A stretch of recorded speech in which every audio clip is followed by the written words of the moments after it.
Hello students, in the last lecture we have discussed about the mechanism of breathing and respiratory volumes and capacities. Now I am going to discuss the steps in respiration. Steps in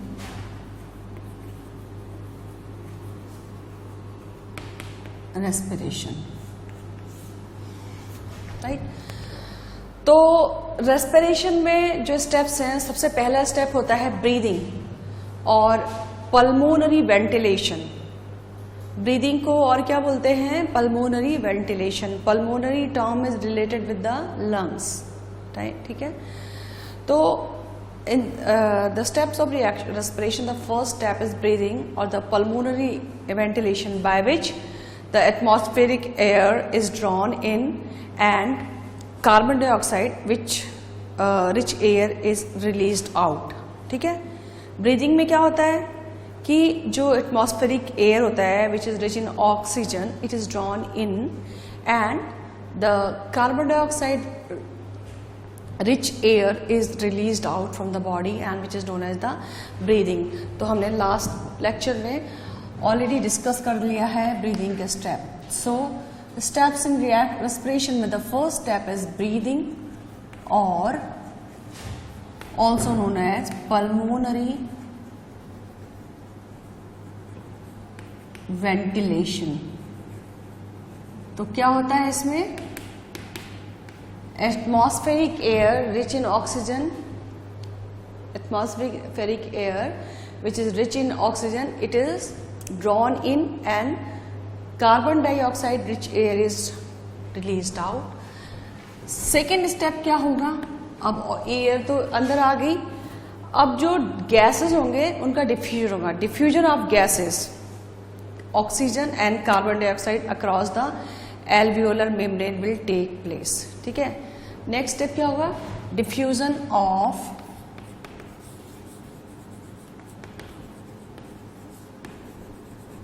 gases. कौन से gases? Oxygen and carbon dioxide. Diffusion of gases will take place across the alveolar membrane. कहाँ पे होता है diffusion? मैंने structure में भी बताया है, एल्वियोलाई में. एल्वियोलाई के भी कहाँ पे? मेम्ब्रेन पे. मेम्ब्रेन में क्या होता है? ब्लड कैपिलरीज प्रेजेंट होती हैं. ठीक है. तो और उन ब्लड कैपिलरीज में क्या होगा? ब्लड होगा और उन ब्लड में ही क्या होगा? ये ऑक्सीजन का डिफ्यूजन होगा या उन ब्लड से कार्बन डाइऑक्साइड डिफ्यूज होकर के बाहर आएगा. तो diffusion of gases, oxygen and carbon dioxide in alveolar membrane means alveoli के मेम्ब्रेन में जो ब्लड कैपिलरीज हैं उनमें प्रेजेंट ब्लड में इनका ऑक्सीजन का डिफ्यूजन होगा और कार्बन डाइऑक्साइड बाहर आएगा.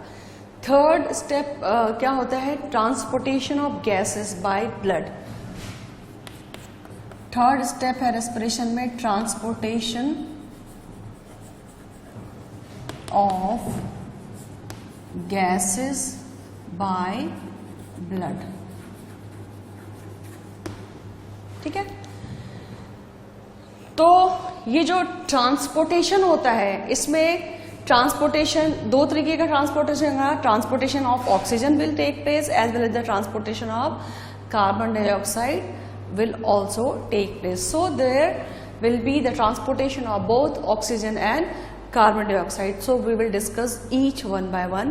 First I am going to discuss the transportation of oxygen and then transportation of carbon dioxide. So first we will discuss the transportation of oxygen. ठीक है. Second we will discuss the transportation of carbon dioxide. तो जो total 100% oxygen जो air के through आता है उसमें से around 90% of the oxygen it will combine with the haemoglobin. Haemoglobin is a pigment present in red blood corpuscles of our body, of our blood. ठीक है. Red blood corpuscles are the red blood cells. उसमें क्या होगा? एक pigment present होता है which is known as the haemoglobin.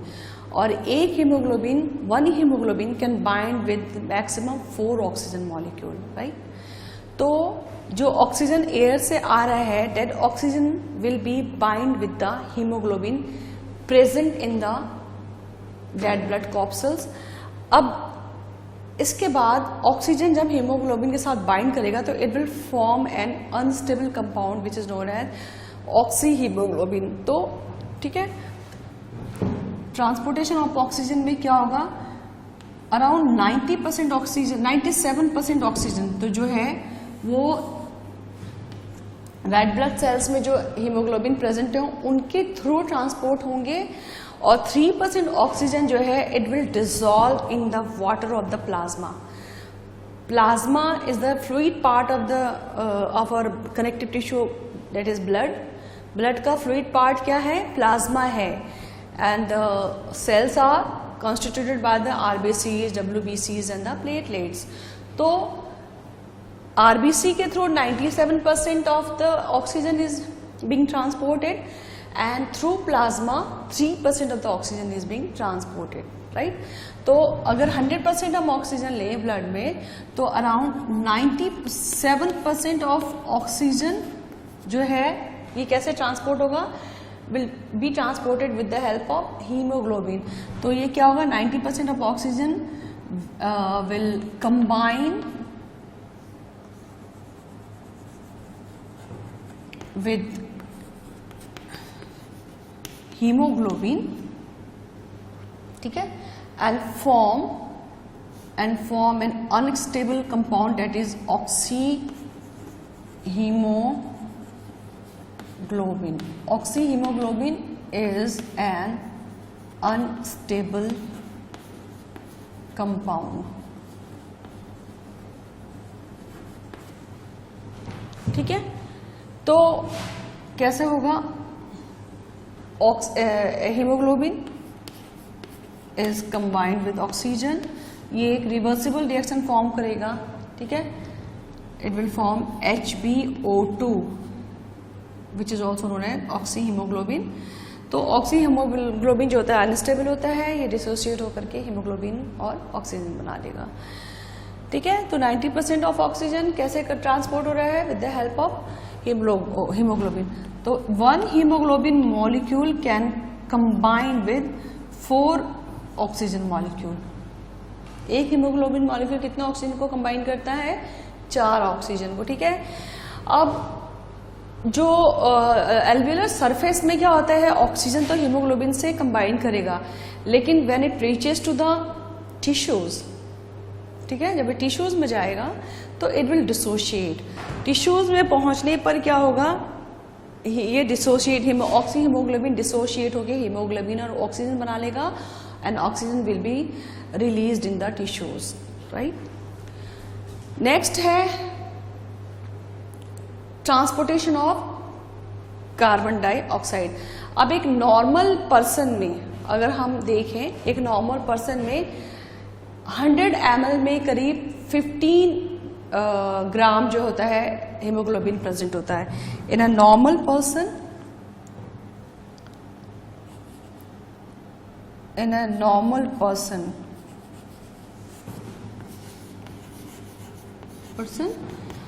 The amount of haemoglobin कितना होता है, it is around 15 gram approximately, और the around 15 gram per 100 ml of blood, ठीक है। It may vary in males and females, but generally एक normal human male में it will be around 15 gram per 100 ml, ठीक है। अगर ये तो हो गया ट्रांसपोर्टेशन बाय ब्लड। ट्रांसपोर्टेशन जो हो रहा है किसके थ्रू हो रहा है, ऑक्सीजन का ब्लड के थ्रू हो रहा है। हीमोग्लोबिन ब्लड में भी किसके through haemoglobin present in the blood. तो transportation of oxygen is taking place mainly by blood, ठीक है। किसके थ्रू होगा, ब्लड के थ्रू होगा। ब्लड में भी 90% by the hemoglobin, and the 3% of the transportation will be done with the help of the water present in plasma. अगर diffusion के थ्रू, डिफ्यूजन प्रोसेस के थ्रू अगर हमें ऑक्सीजन लंग्स से टोज तक पहुंचाना है तो डिफ्यूजन प्रोसेस बहुत स्लो होता है. It will take around 3 years. ठीक है, 3 साल लगेंगे एक मॉलिक्यूल ऑक्सीजन को लंग्स से हमारे टो तक पहुंचने में. तो आप सोचो कि कितना स्लो प्रोसेस होता है डिफ्यूजन. इसीलिए ट्रांसपोर्टेशन के लिए किसकी हेल्प लेते हैं हम? ब्लड की लेते हैं. ठीक है. So now the transport 97% of oxygen is transported with the help of blood, with the help of the hemoglobin. Actually the total transportation is occurring with the help of blood, पर blood में 97% part जो oxygen है वो haemoglobin से attach होकर के जा रहा है टिश्यूज के पास. ठीक है, लंग्स से टिश्यूज में जा रहा है. और 3% ऑक्सीजन, नेक्स्ट आप you please write down here, 3% oxygen जो है it dissolves in the water of plasma.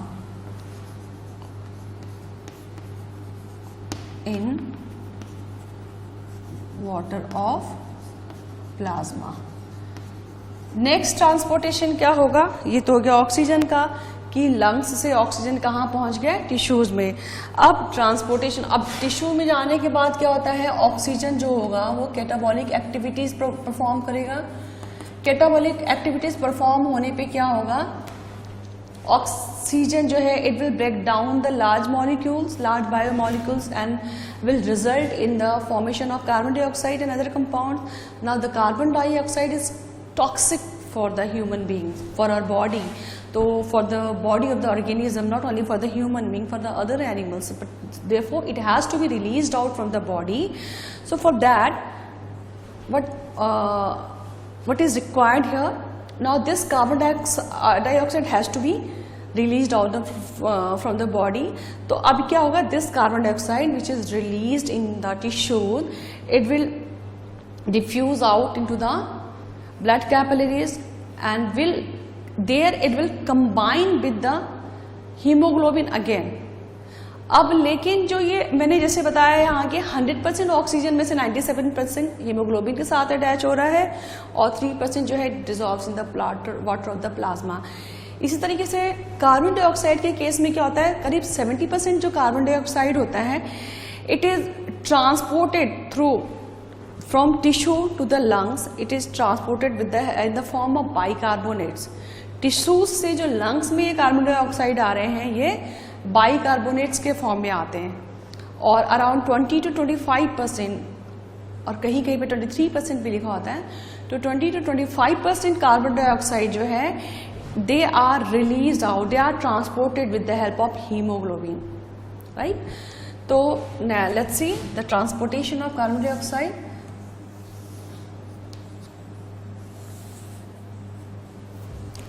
Oxygen का ट्रांसपोर्टेशन कहां से हुआ? From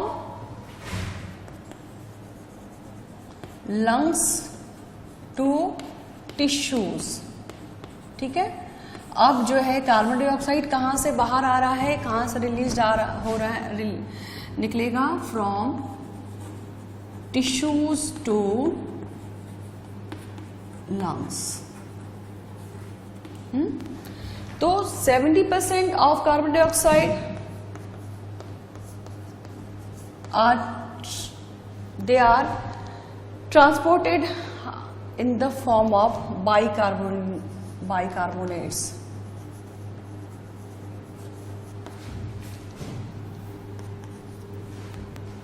in the form of bicarbonates. ठीक है.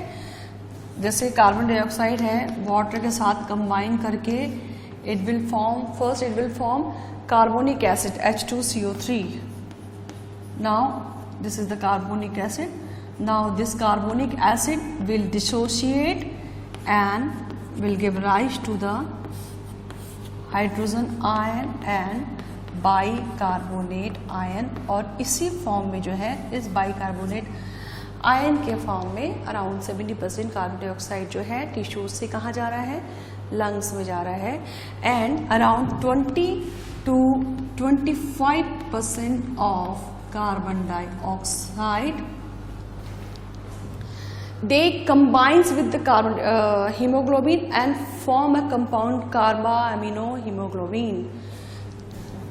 They combine with carbon dioxide, they will combine with the hemoglobin and forms a compound which is known as carbaaminohemoglobin. ठीक है, और इस फॉर्म में जो है they will transport carbon dioxide from tissues to the lungs. Lungs में alveolar surface पे आएगा, ठीक है, और एल्वियोलर सरफेस से फिर एक्सपिरेशन और एक्सलेशन के थ्रू these carbon dioxide they are released out. ठीक है, they are exhaled out. So this is the third step which takes place during the respiration. Now one more thing is very important to note on here is that during the transportation of oxygen around 100 milliliter of blood, it can travel, it can transport around 5 ml of oxygen to the tissues from the lungs. तो transportation में करीब 5 milliliter of oxygen can be transported to tissues from lungs by 100 ml of blood. 100 millilitre blood का अगर transportation हो रहा है तो 100 millilitre blood कितना ऑक्सीजन ट्रांसपोर्ट करेगा? 5 मिलीलीटर ऑफ ऑक्सीजन. और टिश्यू से जब लंग्स की तरफ कार्बन डाइऑक्साइड ब्लड जो है कार्बन डाइऑक्साइड लाता है either in the form of bicarbonates और either in the form of कार्बामिनोहीमोग्लोबिन.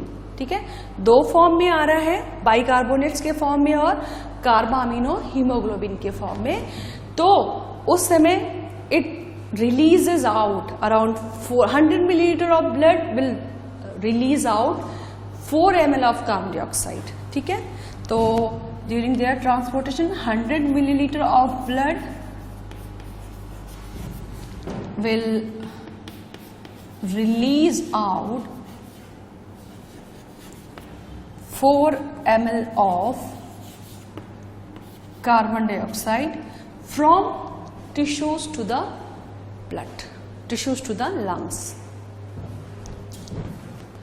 Now the fourth step is diffusion of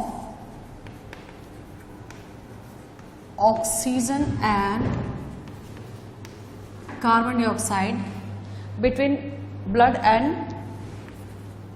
tissues.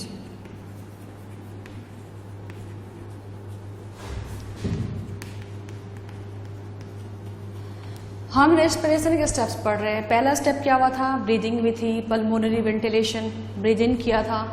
ठीक है, फिर क्या हुआ था? Exchange of gases takes place, है ना, transportation of gases occur. Transportation होने के बाद अब क्या हो रहा है? जो ऑक्सीजन बाहर से हमने इनहेल की है वो ऑक्सीजन कहाँ पहुंचना है? टिश्यूज में पहुंचना है ब्लड के थ्रू. तो ब्लड में जो ऑक्सीजन है वो टिश्यू में कैसे जाएगी? There will be concentration gradient will be created there. A concentration gradient will be created there. The concentration of oxygen will be higher in the blood when it reaches to the tissues as compared to the oxygen amount of or the concentration of oxygen present in the tissue. अब क्या होता है? Movement, gases का movement कहाँ से कहाँ की तरफ होता है? हायर कंसंट्रेशन रीजन से लोअर कंसंट्रेशन रीजन की तरफ होगा. तो ब्लड में जब ऑक्सीजन ज़्यादा रहेगा तो it will be diffused out, it will be diffused inside the tissues. ठीक है, due to the creation of, due to occurrence of a concentration gradient. ठीक है, इसी तरीके से अब जब सेल के अंदर, टिश्यूज के अंदर क्या होते हैं? सेल्स होते हैं. हर सेल में कैटाबॉलिक एक्टिविटी हो रही है. कैटाबॉलिक एक्टिविटी के दौरान क्या हो रहा है? कार्बन डाइऑक्साइड रिलीज हो रहा है. तो कार्बन डाइऑक्साइड जब रिलीज होगा तो कंसंट्रेशन वहां पे कार्बन डाइऑक्साइड का ज्यादा हो जाएगा टिश्यू में as compare to the concentration present in the blood, present in blood capillaries. तो अब टिश्यूज से carbon dioxide will diffuse out into the blood capillaries, और ब्लड कैपिलरीज से जो कार्बन डाइऑक्साइड है वो कहाँ चला जाएगा, फिर लंग्स में जाएगा एल्वियोलर सरफेस से थ्रू, फिर वो बाहर निकल जाएगा, ठीक है, एक्सेल हो जाएगा। तो ये जो फोर्थ स्टेप है diffusion of oxygen and carbon dioxide between tissues and blood. जैसे मान लो ये टिश्यू है, suppose these are tissues containing many cells, ठीक है। अब टिश्यूज के बीच में, सेल्स के बीच में से भी ब्लड कैपिलरीज जा रही होती हैं, है ना, और उनके बीच में interstitial spaces present, suppose they are the blood capillaries passing through the tissues. अब यहाँ पे हर एक सेल ब्लड कैपिलरीज में, ये ब्लड कैपिलरीज है, यहाँ पे ऑक्सीजन की कंसंट्रेशन ज़्यादा है जब वो इनहेलेशन हो रहा है, और यहाँ पे ऑक्सीडेशन की कंसंट्रेशन कम हो गई है, यहाँ पे ऑक्सीजन की कंसंट्रेशन कम है। क्यों? क्योंकि ऑक्सीजन यूटिलाइज करके यहाँ पे क्या हो रहा है, ब्रेकिंग डाउन हो रहा है, कैटाबॉलिक रिएक्शन हो रहा है ना। तो यहाँ ऑक्सीजन कम है, यहाँ ऑक्सीजन ज़्यादा है, तो क्या होगा, अब यहाँ ऑक्सीजन की कंसंट्रेशन ज़्यादा है ब्लड कैपिलरीज में, these are the blood capillaries. Blood capillaries में जो ब्लड है उनमें ऑक्सीजन, ये ब्लड में ऑक्सीजन की कंसंट्रेशन ज़्यादा है, तो यहाँ से ऑक्सीजन जो है ब्लड कैपिलरी से कहाँ चला जाएगा, सेल्स में चला जाएगा, टिश्यूज के अंदर जो सेल्स हैं उनमें चला जाएगा। अब क्या हो रहा है, दूसरा प्रोसेस कि यहाँ कैटाबॉलिक रिएक्शंस हो रहे हैं ऑक्सीजन को यूटिलाइज करते हुए, तो यहाँ पे कार्बन डाइऑक्साइड, इस जगह पे कार्बन डाइऑक्साइड का कंसंट्रेशन ज़्यादा हो रहा है, और ये चूंकि प्योर एयर आ रही है तो प्योर एयर में कार्बन डाइऑक्साइड का कंसंट्रेशन कम है। यहाँ पे जो प्योर एयर आ रही है उसमें कार्बन डाइऑक्साइड का कंसंट्रेशन कम है ब्लड कैपिलरीज में, और सेल्स में कार्बन डाइऑक्साइड का कंसंट्रेशन ज़्यादा हो गया है, क्योंकि ऑक्सीडेशन, ऑक्सीजन को यूटिलाइज करके ऑक्सीडेशन हो रहा है, हर कार्बन डाइऑक्साइड रिलीज हो रही है, तो यहाँ से हायर कंसंट्रेशन रीजन से कार्बन डाइऑक्साइड जो है सेल्स से कहाँ जाएगा, it will diffuse inside the blood capillaries, और फिर एक्सहेलेशन, एक्सपिरेशन प्रोसेस के थ्रू ये सेल हमारे बॉडी से बाहर निकल जाता है। तो इस तरह से diffusion of oxygen and carbon dioxide takes place between the blood and tissues. Next the last step is the cellular respiration. इसमें जो लास्ट स्टेप होता है वो सेलुलर रेस्पिरेशन होता है। सेलुलर रेस्पिरेशन क्या होता है, मैंने बताया अभी जस्ट, आपने देखा कि टिश्यूज क्या होते हैं, they are the group of cells. Tissues में सेल्स रहते हैं और हर सेल में कैटाबॉलिक रिएक्शन हो रहा होता है। अब हर सेल में ऑक्सीजन पहुंचेगी और वहां पे क्या होगा, utilization of those oxygen will take place by the cells to perform the catabolic reactions, that is known as the cellular respiration, during which the carbon dioxide is released out. ठीक है, तो cellular respiration में क्या होगा, utilization of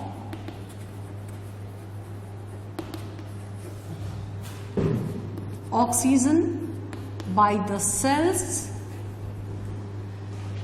to perform the cellular respiration, and it results in the release of carbon dioxide. Carbon dioxide release होगा, इसको क्या बोलते हैं हम, cellular respiration। और ये यूटिलाइजेशन जो किस लिए हो रहा है, for catabolic reactions।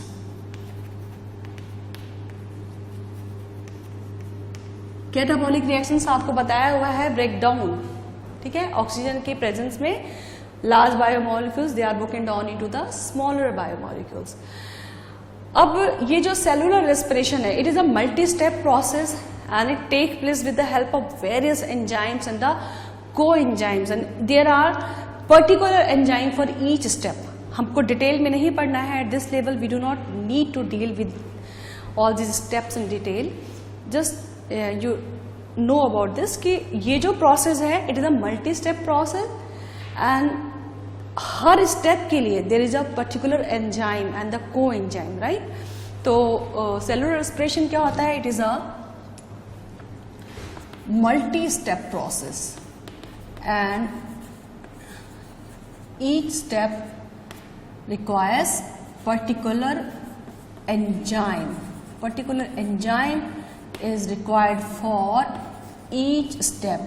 इस स्टेप में क्या होता है, सेलुलर रेस्पिरेशन के दौरान वाटर फॉर्म होगा, that will be retained inside the body because water is a very important component of our body, and carbon dioxide is released out because it is toxic for our body, and the energy is stored in the form of ATP. तो 3 process हो रहे हैं.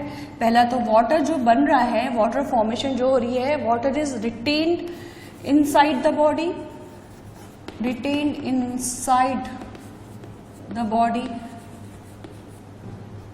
Carbon dioxide जो है it is released out and energy is stored in the form of ATP, stored as ATP. ठीक है. So this is the cellular respiration. Cellular respiration basically it involves 3 steps. It just I'm going to discuss it in very brief. ठीक है. तो cellular respiration it involves 3 steps. कौन कौन से step होते हैं? First is glycolysis which is also known as Embden Meyer EMP pathway, एम्बडेन-मेयर-Parnas pathway. Second is Krebs cycle. तो let's write it one by one. First step is glycolysis. ये जो cellular respiration है ना, इसमें जैसे हमने ये लिखा, ये पढ़ा कि utilization of carbon dioxide by the cells for the catabolic reaction. तो कैटाबॉलिक रिएक्शन होता क्या है? Actually breaking down of the glucose. Glucose ही जो होता है मेन सोर्स होता है जिससे हमें एनर्जी मिलती है. तो इसको आप ऐसे भी कह सकते हो कि यहाँ पे क्या हो रहा है, biological oxidation of glucose.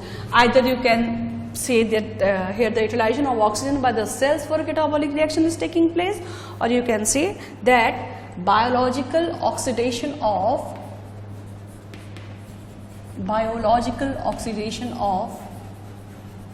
glucose is taking place. ठीक है. तो biological oxidation of glucose molecule क्या है? C6H12O6. It will break down and will produce carbon dioxide, water molecule plus some amount of ATP, that is 38 ATP. This is the energy which is stored in the form of ATP. So just I told you that the cellular respiration it involves 3 steps: glycolysis, second step is Krebs cycle, and the third step is electron transport system, ETS, electron transport system और ETS. ठीक है.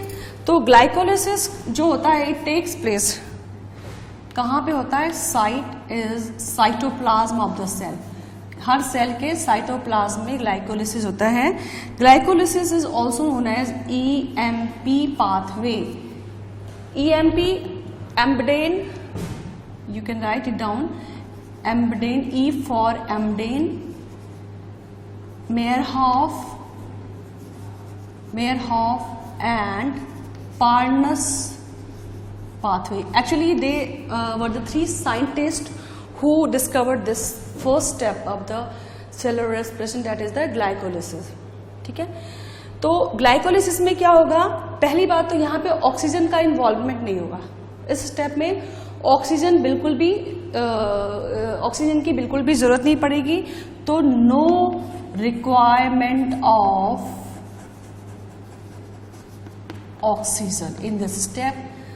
Oxygen की requirement नहीं हो रही है और carbon dioxide release is also absent in this step. तो what is happening in this step? होता क्या है इस स्टेप में? ग्लूकोज होता है, glucose is broken down into the 2 molecules. 1 molecule of glucose will break down into 2 molecules of the pyruvic acid, जिसको कि हम और क्या बोलते हैं? Pyruvate.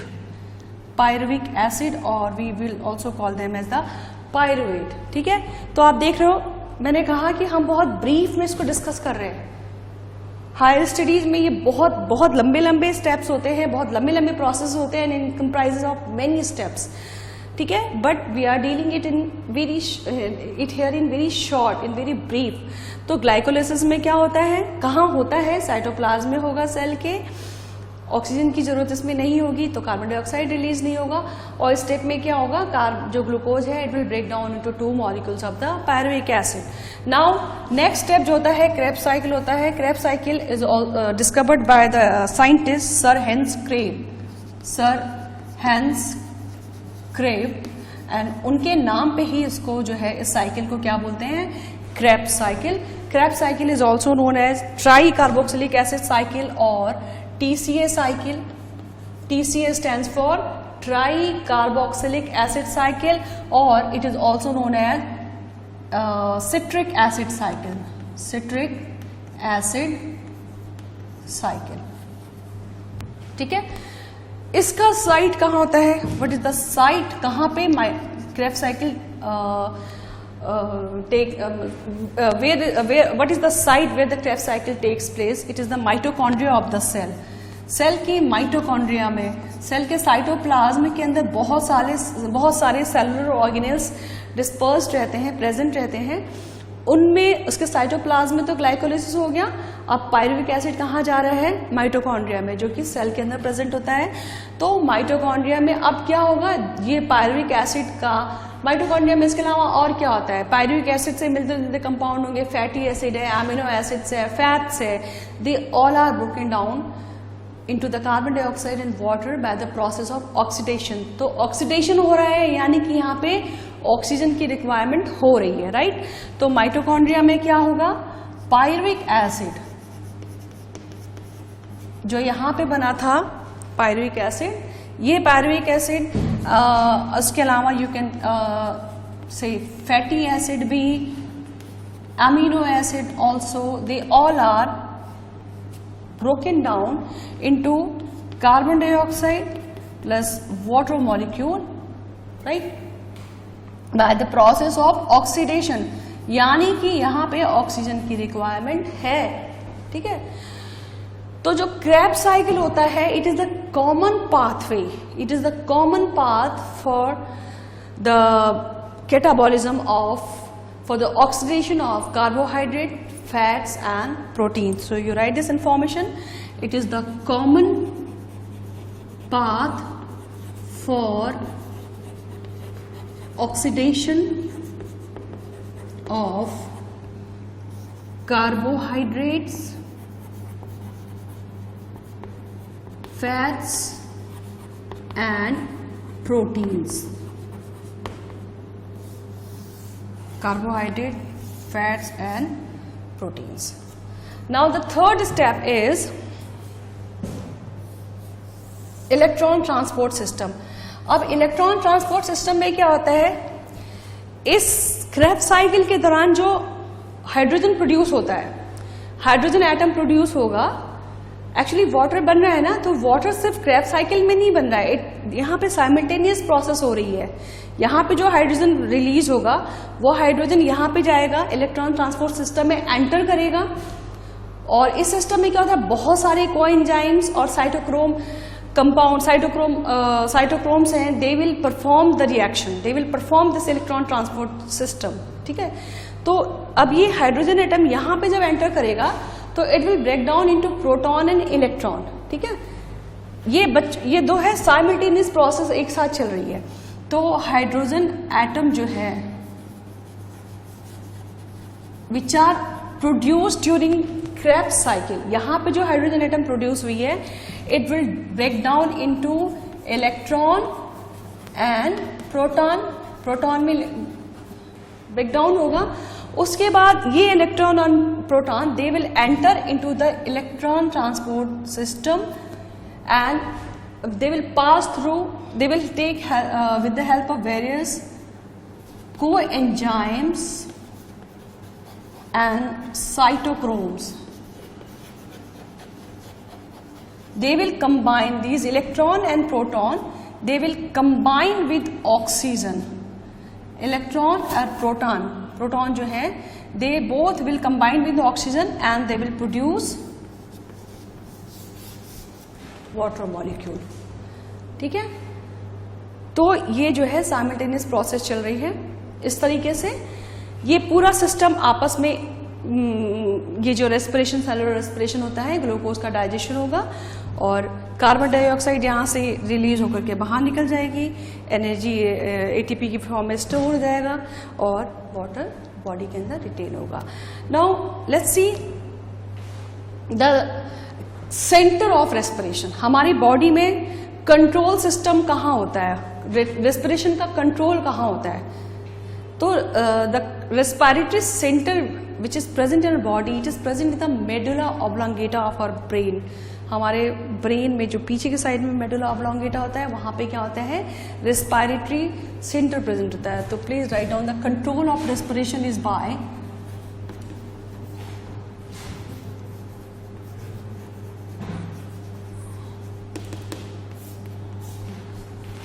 medulla respiratory center present in respiratory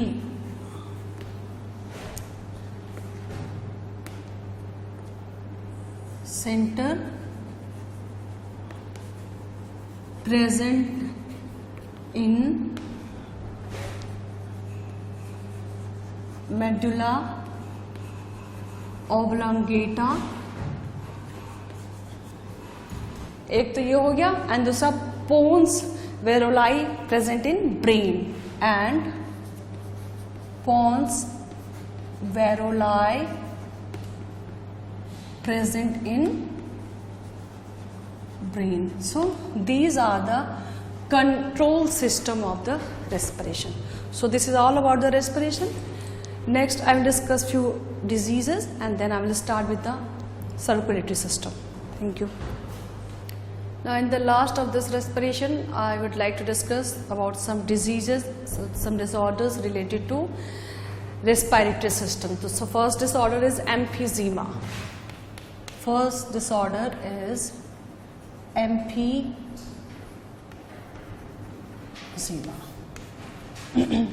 What is emphysema? It occurs due to the infection or due to smoking. बहुत ज़्यादा smoking करने के चलते एम्फीजीमा होता है. इसमें क्या होता है, there is the obstruction occurs in the bronchioles due to bronchiole which is caused by the breaking of the alveolar septa. Alveolar septa जो होते हैं उनमें ब्रेक होगा, उनमें वो ब्रेक होंगे and they cause the obstructions in the bronchioles and this results into the disease, into the disorder emphysema. ठीक है, तो emphysema क्या होता है? It occurs due to obstructions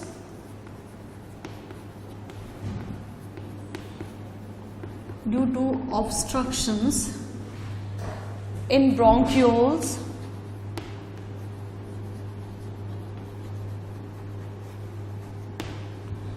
caused by breaking of alveolar septa.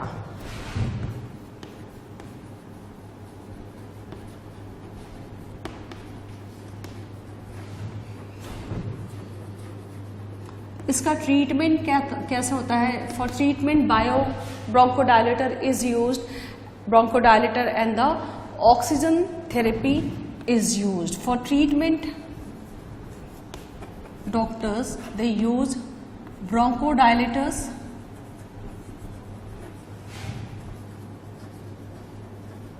and oxygen therapy is used, right? Next disease is asthma.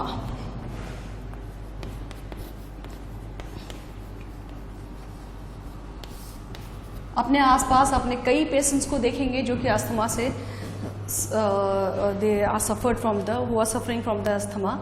इसमें क्या होता है, air passage are narrowed and lead to obstruction in the breathing. जो air passages होते हैं हमने structure में देखा था, है ना, trachea, tracheoles, primary bronchioles, secondary bronchiole. तो ये क्या होते हैं, they become narrow.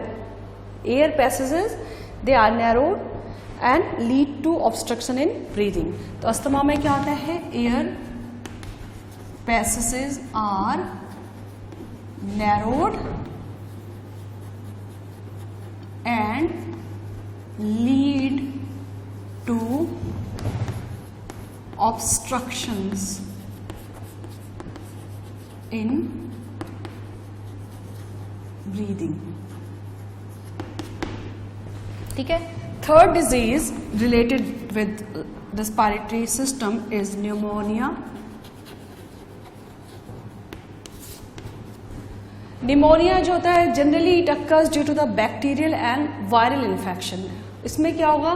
Lymph and mucus it accumulates in alveoli and bronchioles due to bacterial and viral infection. ठीक है, तो न्यूमोनिया किसके चलते होता है? Bacteria, due to the bacterial और वायरल इन्फेक्शन, और due to these infections, bacterial और viral infections, lymph and the mucus accumulates in the alveoli and bronchioles.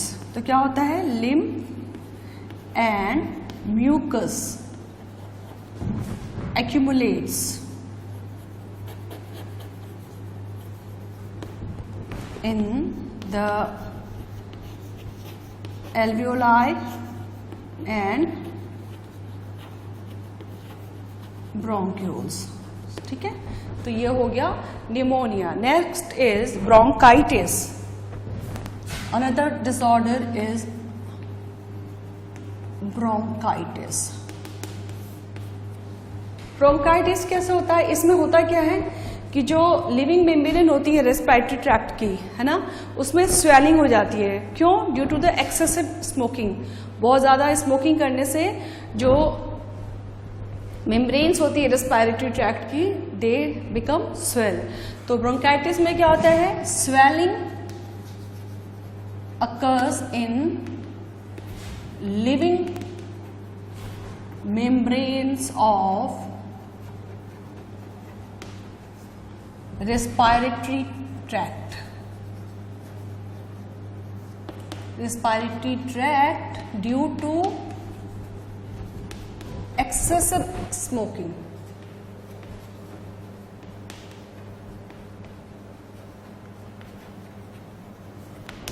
ठीक है, this is bronchitis. Tuberculosis, another disorder is tuberculosis. Tuberculosis, it occurs due to the bacterial infection.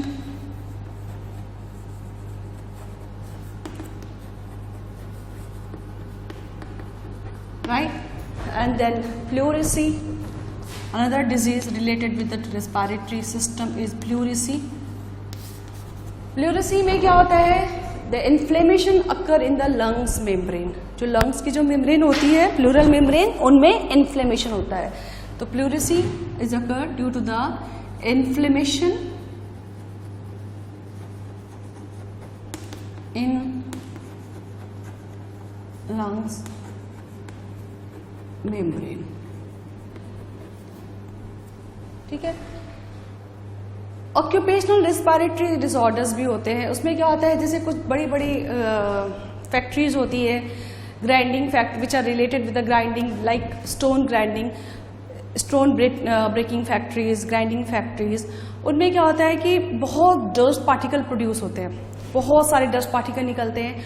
तो जो workers होते हैं, due to long exposure of these dust particles, they suffer from the disease fibrosis, है ना, and it becomes fatal for them. So it is advised them to cover their mouth, cover their face or the mouth and the nostrils basically from the mask. So this is known as the occupational respiratory disorder. So this is all about the respiratory system, respiration and respiratory system. Thank you.